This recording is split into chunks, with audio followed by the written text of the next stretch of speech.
ಪ್ರಿಯ ಸ್ನೇಹಿತರೆ, ನಾನು ಈ ದಿನ ದಿನಪತ್ರಿಕೆಗಳು ಮತ್ತು ಟಿವಿ ಮಾಧ್ಯಮಗಳಲ್ಲಿ ಒಂದು ವಿಷಯ ದೊಡ್ಡ ಮಟ್ಟದಲ್ಲಿ ಚರ್ಚೆ ಆಗುತ್ತಿರುವುದನ್ನು ನೀವೆಲ್ಲರೂ ಗಮನಿಸಿದಂತೆ ನಾನು ಸಹ ಗಮನಿಸಿದೆ.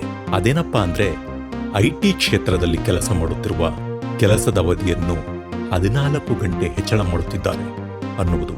ಇವರ ಬಗ್ಗೆ ಮಾಧ್ಯಮಗಳಲ್ಲಿ ಮತ್ತು ರೇಡಿಯೋಗಳಲ್ಲಿ ಮಾತನಾಡುತ್ತಿರುವ ತಜ್ಞರ ಅಭಿಪ್ರಾಯದ ಪ್ರಕಾರ ಈ ರೀತಿಯ ಕೆಲಸದ ಅವಧಿಯನ್ನು ಹೆಚ್ಚಳ ಮಾಡುವುದು ಮನುಷ್ಯನ ಆರೋಗ್ಯದ ಮೇಲೆ ಅತಿಯಾದ ದುಷ್ಪರಿಣಾಮ ಬೀಳುತ್ತದೆ.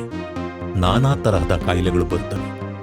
ಈ ರೀತಿ ಕೆಲಸದ ಅವಧಿಯನ್ನು ಹೆಚ್ಚಳ ಮಾಡುವುದರಿಂದ ಒತ್ತಡ ಹೆಚ್ಚಾಗಿ ಮಾನಸಿಕವಾಗಿ ಮತ್ತು ದೈಹಿಕವಾಗಿ ಮನುಷ್ಯನ ಮೇಲೆ ಕೆಟ್ಟ ಪರಿಣಾಮ ಬೀಳುತ್ತದೆ ಎಂದು ತಜ್ಞ ವೈದ್ಯರುಗಳು ತಮ್ಮ ಅಭಿಪ್ರಾಯದಲ್ಲಿ ತಿಳಿಸಿದ್ದಾರೆ.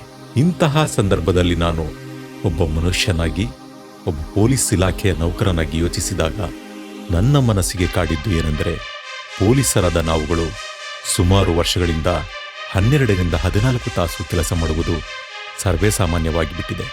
ಆದರೆ ಶಿಸ್ತಿನ ಇಲಾಖೆಯಲ್ಲಿರುವ ಪೊಲೀಸರು ಇದರ ಬಗ್ಗೆ ಪ್ರಶ್ನೆ ಮಾಡಲು ಅವಕಾಶವಿಲ್ಲ.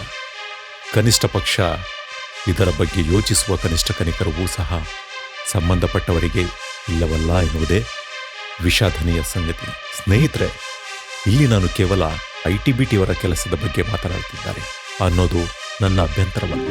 ಬದಲಾಗಿ ಪೊಲೀಸರು ಕೂಡ ಮನುಷ್ಯರೇ ಎನ್ನುವುದು ಯಾಕೆ ಅರ್ಥ ಆಗ್ತಾ ಇಲ್ಲ ಎನ್ನುವುದೇ ಯಕ್ಷ ಪ್ರಶ್ನೆ ಅಷ್ಟೇ. ಪೊಲೀಸರು ಕೂಡ ಮನುಷ್ಯರಲ್ಲವೇ? ಅವರಿಗೂ ಕೂಡ ಎಲ್ಲರಂತೆ ಭಾವನೆಗಳಿಲ್ಲವೇ? ಕುಟುಂಬಗಳಿಲ್ಲವೇ? ಸಂಬಂಧಗಳಿಲ್ಲವೇ? ಅವರು ಕೂಡ ಎಲ್ಲರಂತೆ ಒಂದು ಸಾಮಾನ್ಯ ಜೀವಿಯಲ್ಲವೇ? ತಾಂತ್ರಿಕತೆ ಮತ್ತು ಇಂಧನದಿಂದ ಓಡುವ ಅದೆಷ್ಟೋ ಯಂತ್ರಗಳು ಕೆಲಸ ನಿರ್ವಹಿಸದೆ ಕೆಟ್ಟು ನಿಂತ ಉದಾಹರಣೆಗಳು ನಮ್ಮೆಲ್ಲರ ಮುಂದೆ ಕಾಣಸಿಗುತ್ತದೆ.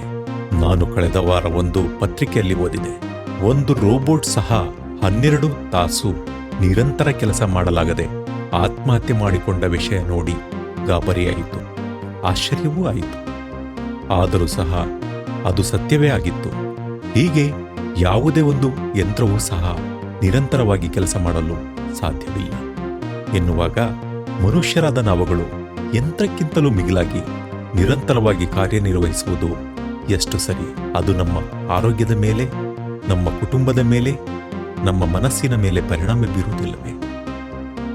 ಇಲ್ಲಿ ಯಾರನ್ನೂ ದೂಷಿಸುವ, ದ್ವೇಷಿಸುವ, ತೆಗಳುವ ಉದ್ದೇಶ ನನ್ನದಲ್ಲ.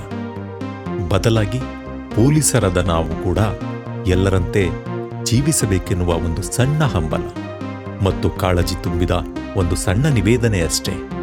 ಇಂತಿ ನಿಮ್ಮ ಪ್ರೀತಿಯ ಆರಕ್ಷಕ ಅನಾಮಿಕಾ, ನೊಂದ ಪೊಲೀಸರ ಪರವಾಗಿ.